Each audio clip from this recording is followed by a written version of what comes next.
might address. Is that right? Absolutely. Well, thank you, Mr. Chairman. I'll yield back.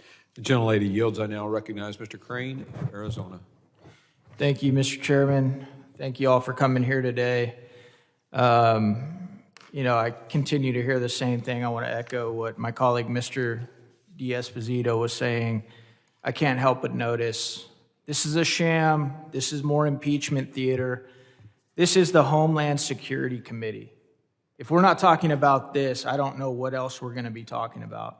If we're not talking about trying to hold the individuals that are in charge of leadership on Homeland Security accountable, I don't know what else we're going to be talking about. I wish you gentlemen were here yesterday.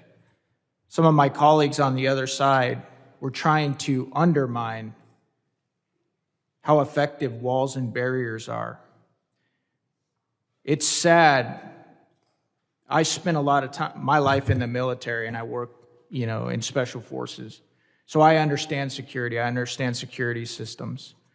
We talked about overlapping deterrence. We talked about using trained personnel, technology, barriers, intelligence, all of these things together, overlapping deterrence and security systems to secure whatever you want to secure. And it's sad to me that my colleagues on the other side of the aisle can't even acknowledge that barriers, whether it's around their house, their schools, these complexes, whatever it is, are effective. Mr. Jones, I want to ask you about that, sir, because I know you understand security a lot better than the average individual. Do you find individuals that isolate barriers and walls and say they're archaic and ineffective, do you find those individuals serious when it comes to actual security? I think they don't understand what's taking place. In South Texas, for example, you can be inside a stash house in a matter of seconds. So it's not about an electronic wall for detection. It's about how fast can you get a law enforcement personnel there. Yeah. Now, when you go to Arizona, for example, you've got a lot of space there. You still have the challenge, though, where we are in 2024, or 2023, where we are today, it's not about the detection issue. It's about how you get law enforcement able to respond before they're picked up or inside these stash houses. That's the core fundamental problem. And these overlapping deterrents help give our law enforcement officials time to respond. Is that correct? It's correct. It Mr. helps. Waltz, would you agree with that? Absolutely, yes. Okay, great.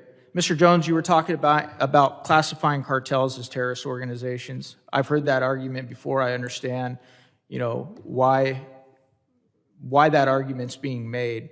But I want to ask you something, sir. Did you watch the videos of the U.S. pulling out of Afghanistan?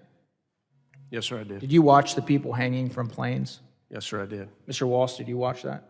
Yes, and I also witnessed my brother coming back in a body bag from the war in Afghanistan. Thank you, sir.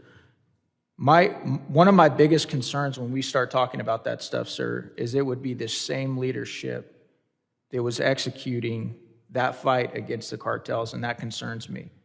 I really don't, quite honestly, I don't trust them to do that job, and that's one of the biggest issues that I have. And I also want to hear your thoughts, sir, because I know you've done this for a long time, how that would affect some of the asylum claims. Sure. First, we have to understand that the issue right now that we have with these cartels is it's about authorities. I don't look to go to war using our military in Mexico. We have proven in the past, working with the Marines, working with SAMAR, driving intelligence-led operations, but what we didn't do was network theory. We leveraged a law enforcement model, and it was too slow. And what does it do? It goes after the bosses. Just for time's sake, sir, so you're talking more about using intelligence. Absolutely. Okay. But we will You're not talking about... We will have to use overt action at times. Look, they've got surface-to-air missiles over the Sierras. You're not flying over there without getting shot down. Thank you, sir. My last question, the Federation for America Immigration Reform Fair recently calculated the cost of illegal immigration to be $150.7 billion to Americans. Do you know how much a border wall would cost to build? Anybody on the panel have any idea, roughly? The same group says about $22 billion. Mr. Jones, do you think that would be a good investment? I think right now, beyond anything regarding money being spent by this committee or any others to the protection of this country, you have to look at the totality of these cartels in providing the authorities we need. That is our real issue right now. Thank you, sir. Mr. Chairman, I ask for unanimous consent to enter this article into record. Thank you. I yield back. Without objection, the article's entered. I now recognize Ms. Green.